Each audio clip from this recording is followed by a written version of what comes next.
Hola, nosotros somos Isabel Guzmán y Renata Navia, estudiantes de la materia de Ingeniería de la Construcción de la carrera de Ingeniería Civil de la Escuela Superior Politécnica del Litoral. Y hoy les mostraremos el proceso constructivo de obra gris de una vivienda de 2 pisos. Comencemos. Se tiene inicialmente un terreno, de lo cual el primer proceso a realizar es la limpieza mediante el uso de maquinaria pesada. Dado que es una vivienda, se utilizará una retroexcavadora. El equipo limpia el terreno de rocas, suelo orgánico, plantas y demás desechos, y deja listo el terreno para el inicio de la construcción. Además, lo nivela para dar inicio al replanteo. Con el terreno ya listo, se procede a colocar los caballetes, mínimo 1 metro de la planta de diseño de la edificación. Estos caballetes consisten en 2 puntales y una tabla transversal. Sobre la tabla transversal se colocará un clavo, el cual se utilizará para poder sujetar la piola, la cual determinará el eje centroidal de cada columna. Este procedimiento se realizará para garantizar que cada columna sea correctamente ubicada dentro de la planta de diseño. Cabe recalcar que los caballetes deben ser colocados a una distancia en la que no vayan a interferir con la construcción interior, y también hay que considerar que la piola que traza los ejes debe estar correctamente nivelada.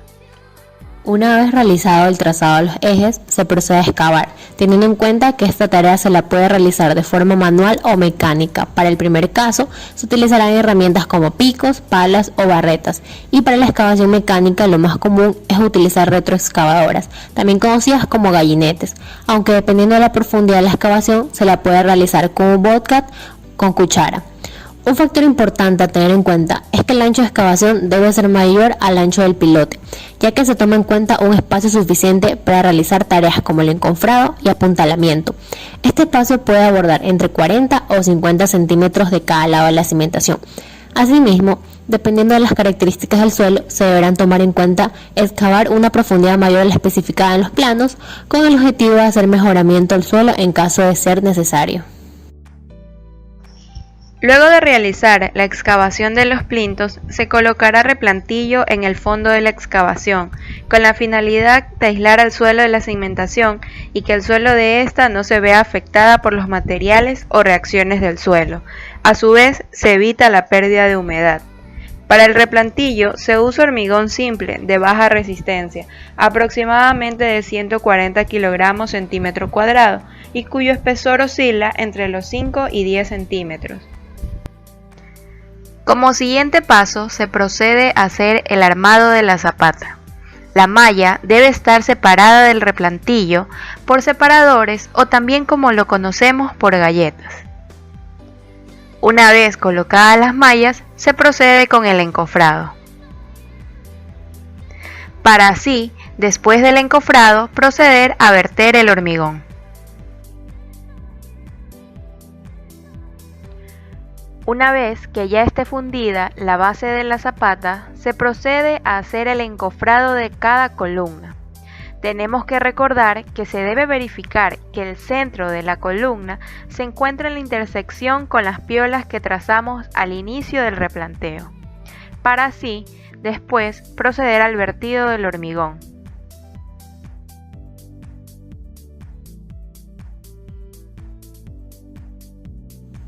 Con la columna de la zapata ya fundida, se procede a rellenar la excavación de la cimentación, asegurándose de compactar adecuadamente la tierra de relleno, para poder después ir con el encofrado de la losa de la planta baja.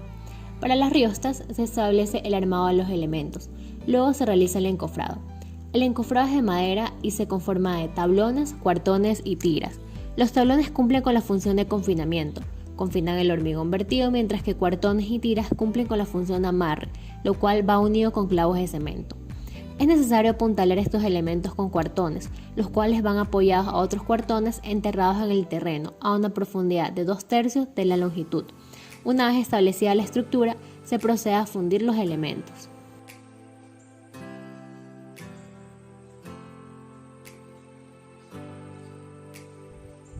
Es necesario humedecer el terreno previo a la fundición y establecer las muestras de hormigón para así ayudar a la redistribución del mismo. Una vez establecido todo esto, se realiza la fundición de la losa de piso. Luego se procede a la fundición de la columna, donde se hará el armado del encofrado utilizando tablones y tiras. Los tablones cumplen la función del confinamiento y las tiras aportan estabilidad. Se realiza también el apuntalamiento con el uso de cuartones a una distancia de 40 centímetros, para así brindar mayor estabilidad a la estructura. Se deberá también comprobar el correcto nivel con el uso de una plomada. Se debe estar pendiente de la separación por medio de las galletas. Para el encofrado de la losa del segundo piso, primero se debe colocar el tablero que la sostendrá junto al apuntalamiento. Luego se hace el emboquillado de las vigas peraltadas en el espacio que ya se había dejado con anticipación en la parte superior de las columnas, y así se coloca el fondo de la viga peraltada con su respectivo apuntalamiento a nivel. Una vez terminado el encofrado, se coloca el acero de refuerzo tanto de las vigas como de la losa para finalmente realizar el vertido del hormigón. No olvidar dejar el hueco de la escalera, ya que no ser así, esta tarea después hace que la losa pierda resistencia. Para la fundición de columnas de la segunda planta y de la cubierta, se sigue el mismo procedimiento realizado para las columnas de la planta baja y de la losa del segundo piso, con la única diferencia de que el espesor de la cubierta es menor al espesor del primer piso, debido a que éste soporta menos carga.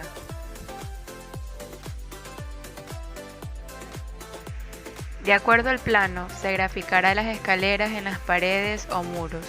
En el descanso deberá haber un calado de muro en el cual habrá una vigueta, ya que de aquí se agarrará el acero. Se unen los vértices de los escalones y a partir de ahí se realizará una línea paralela. En este caso se tiene un espesor de 15 centímetros, ya que esta línea será la que nos guiará para hacer el encofrado. Colocar la madera en la línea guía paralela, ya que esta de aquí es la que nos da la inclinación de la escalera. Para los barrotes que sostendrán el peso de la escalera se recomienda una distancia de 50 centímetros de separación. Se recuerda que se debe usar una madera en buen estado, ya que este es el que soportará el peso de toda la escalera.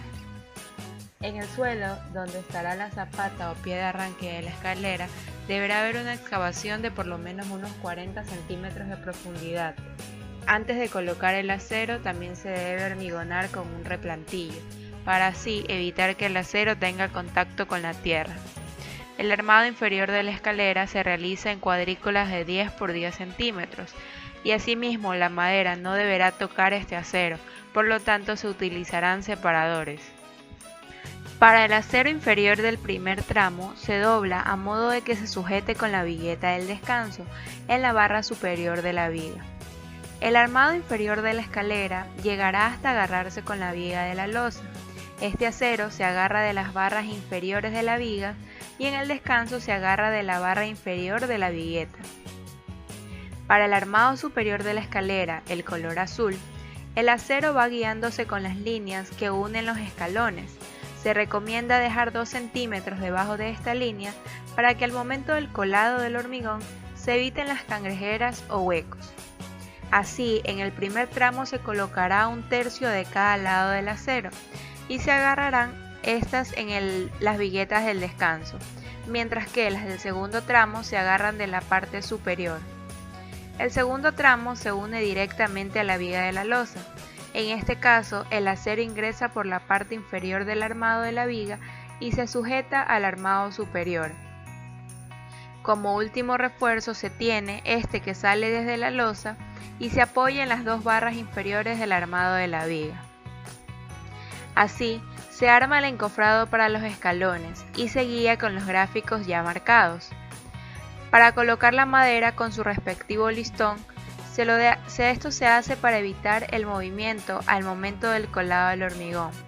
En los laterales también se colocan barrotes con apoyos cada 50 centímetros para mayor firmeza.